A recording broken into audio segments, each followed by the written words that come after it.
মন্দির দর্শন সকালবেলায় ৯টার থেকে ১২টা, সাড়ে ১২টা অবধি খোলা থাকে। ৩০০ বছরের পুরনো ইতিহাস, অসাধারণ টেরাকোটার স্থাপত্য আর শান্ত এক গ্রাম্য পরিবেশ। আজ আমরা এসেছি বর্ধমানের মেমারির বিখ্যাত আমোদপুর রাজবাড়িতে। উপস্থিত হয়েছি আমোদপুর রাজবাড়ি বা জমিদার বাড়ি যাকে বলে। আজকের এই ছোট্ট গাইড ভিডিওতে আপনারা শুধু এই রাজবাড়ির বা জমিদার বাড়ির ইতিহাসে জানবেন না, বরং জানতে পারবেন কিভাবে আসবেন, কি কি দেখবেন আর এখানকার পুজো ও ঐতিহ্য সম্পর্কে কিছু অজানা তথ্য।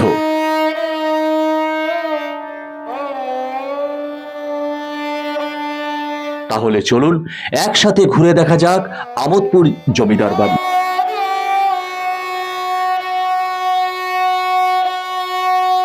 নমস্কার, আজকে হলো ২৭শে জুলাই ২০২৬ আর আমি এখন এই মুহূর্তে রয়েছি পূর্ব বর্ধমানের মেমারি স্টেশনে।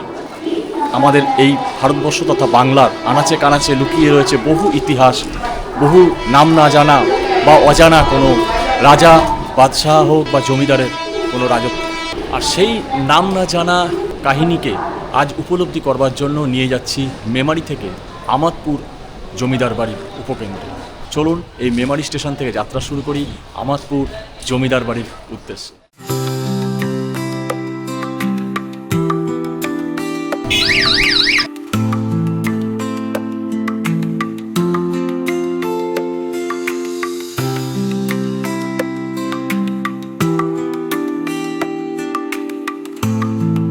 এই বংশের আদি পুরুষ ভবানীচরণ সেন শর্মা মোগল সম্রাট শাহজাহানের আমলে ১৬৫৮ সাল নাগাদ আমোদপুরে আসেন। তার নাতি শ্রীকৃষ্ণ সেন শর্মা মোগল দরবার থেকে বর্ধমান ও হুগলি জেলার বিস্তীর্ণ অঞ্চলের জমিদারি এবং চৌধুরী উপাধি লাভ করেন। তখন থেকেই এই বংশ আমোদপুর চৌধুরী পরিবার নামে পরিচিত হয়। আমি এখন এই মুহূর্তে উপস্থিত হয়েছি আমোদপুর রাজবাড়ি বা জমিদার বাড়ি যাকে বলে তার একদম উপকণ্ঠে। যদিও আমি এমন একটা সময়ে এসে উপস্থিত হয়েছি সেই সময়টা রাজবাড়ির মূল ফটক বন্ধ হয়ে গেছে এবং এখানে আমার চারপাশে দেখতে পাচ্ছেন যে মন্দিরগুলো রয়েছে এবং এই মন্দিরের সেবায়েতের সঙ্গে আমার একটু আলাপ হয়ে গেল। তো উনি বললেন যে এই মুহূর্তে বন্ধ হয়ে রয়েছে এবং এই গোটা চত্বরটাই হচ্ছে এই জমিদার বাড়িরই অংশ।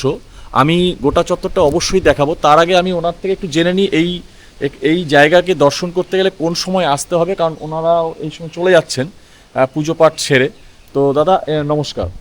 হ্যাঁ, মানে এই জায়গায় আসতে গেলে মূলত কিভাবে আসতে হবে, কোথা থেকে আসলে সুবিধা এবং কখন আসলে সুবিধা হয়? কলকাতা থেকে আসতে হলে মেমারি স্টেশনে, মানে মেন লাইনে মেমারি স্টেশন আচ্ছা, নামতে হবে। আচ্ছা। আর মেমারির থেকে এসে টোটোয় করে আধ ঘন্টার মধ্যে আপনি আমোদপুরের মধ্যে পৌঁছে যাবেন, আমোদপুর জমিদার পাড়ায়। আচ্ছা। আর মন্দির দর্শন সকালবেলায় ৯টার থেকে ১২টা, সাড়ে ১২টা অবধি খোলা থাকে। আচ্ছা। আর আপনি সেই সময় আসতে পারেন। বিকেলবেলায় যদি আসেন তাহলে 4:30 থেকে 8টা অবধি আপনারা মন্দির খোলা পাবেন। মন্দির খোলা পাবেন। তো এই মন্দির দর্শন ছাড়া যদি কেউ মনে করে যে এই জমিদার বাড়ির ভেতরে যদি কেউ যেতে চায় সেগুলো কি অনুমতি সাপেক্ষ না? সব সময় তো অনুমতি সাপেক্ষ নয়। আচ্ছা আচ্ছা। দিদি আছে, উনি আচ্ছা। এখানকার মানে গেস্ট হাউসের আচ্ছা, উনি দেখাশোনা করেন। আচ্ছা, এই দিদি দেখাশোনা করেন। হ্যাঁ হ্যাঁ। আচ্ছা, এই যে মন্দিরগুলো আমরা দেখতে পাচ্ছি, এই মন্দিরে মূলত কি বিগ্রহ রয়েছে?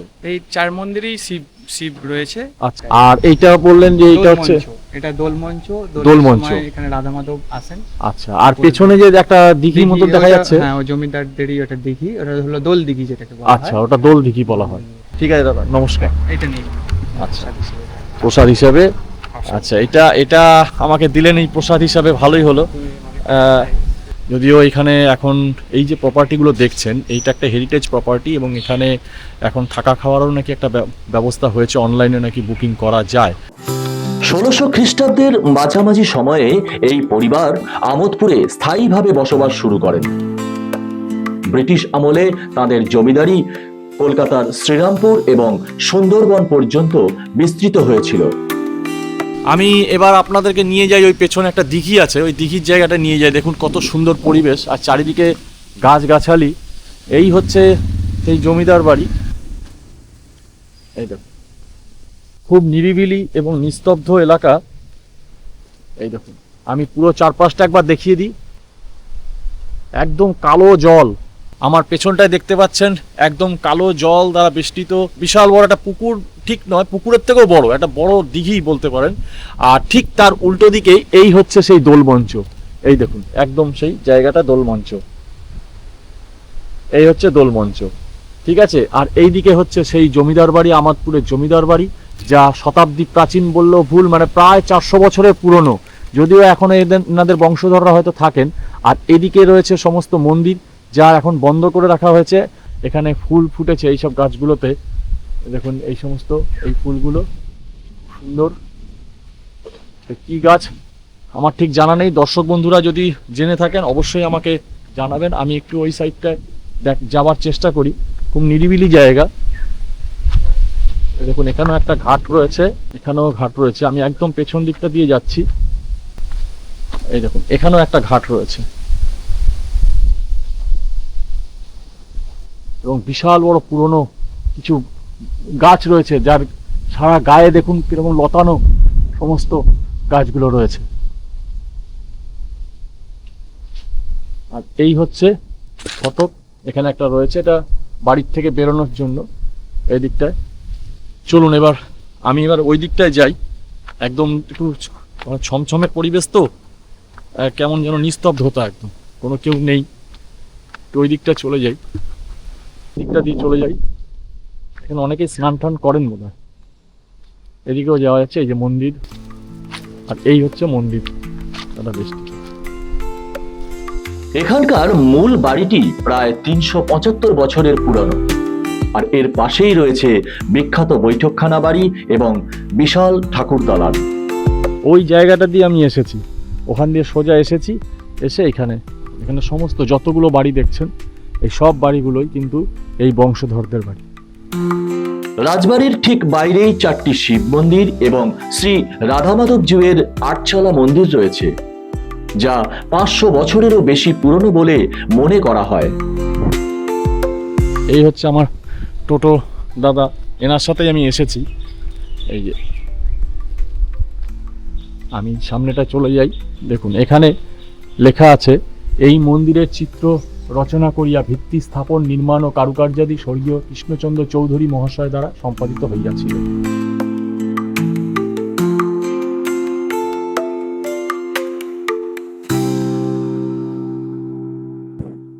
এখানকার পুজো ও ঐতিহ্যবাহী রথযাত্রা বহু বছরের পুরনো।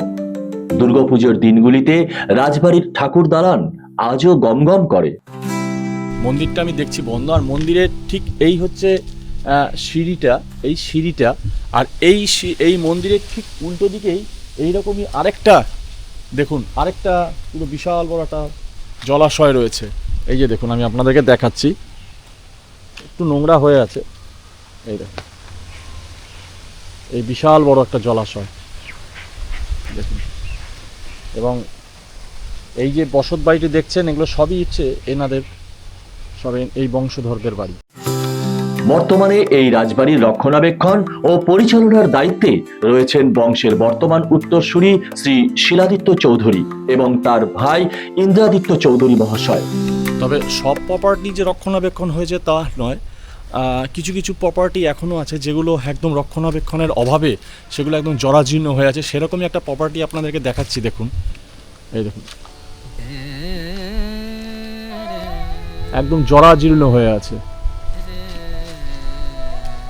দেখুন সমস্ত পুরনো কারুকার্যগুলো একবারে জরাজীর্ণ হয়ে রয়েছে। প্রত্যেকটা ইটের পলেস্তরাগুলো একদম খসে খসে পড়েছে এবং এর ভিতরে কেউ থাকে কি না আমার ঠিক জানা নেই। এবং এই দেখুন ওপরের খিলানগুলো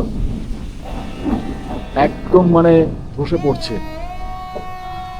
আসলে বলা হয় এই জায়গাটা নাকি প্রায় 400 বছরের পুরনো।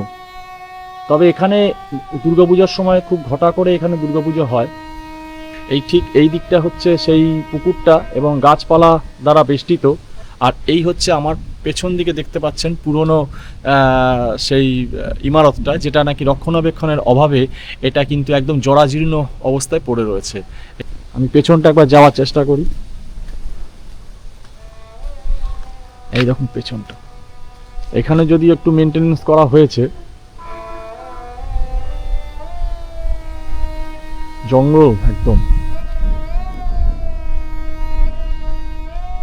আর এই হচ্ছে সামনে যেটা প্রথমে দেখেছিলাম, প্রচুর গাছ রয়েছে। মোটামুটি দেখা হলো এবং বহু পুরনো অনেক গাছ রয়েছে। দিঘিটাও দেখালাম, সব জায়গাগুলো দেখালাম, সমস্ত জায়গাগুলো। এবার আমরা একটু ফিরে যাব। চলো দাদা। পূর্বপুরুষের এই বিশাল ঐতিহ্যকে ধ্বংস হতে না দিয়ে বর্তমান বংশধরেরা এটিকে একটি হেরিটেজ হোমস্টেতে রূপান্তর করেছেন, যাতে সাধারণ মানুষ এসে থাকতে পারেন এবং রাজকীয় ইতিহাসের স্বাদ নিতে পারেন। এগুলো যত দেখছেন এগুলো কিন্তু সব বাগান, সব এনাদেরই বাগান। হাওড়া বা শিয়ালদহ থেকে আসতে চাইলে মেন লাইনের যে কোনো বর্ধমানগামী লোকাল ট্রেন ধরতে হবে। নামতে হবে মেমারি রেলওয়ে স্টেশনে। সময় লাগবে 1 ঘন্টা 45 মিনিট, আর ভাড়া মাত্র 25 থেকে 30 টাকার মতো। স্টেশন থেকে টোটো বা অটো পেয়ে যাবেন।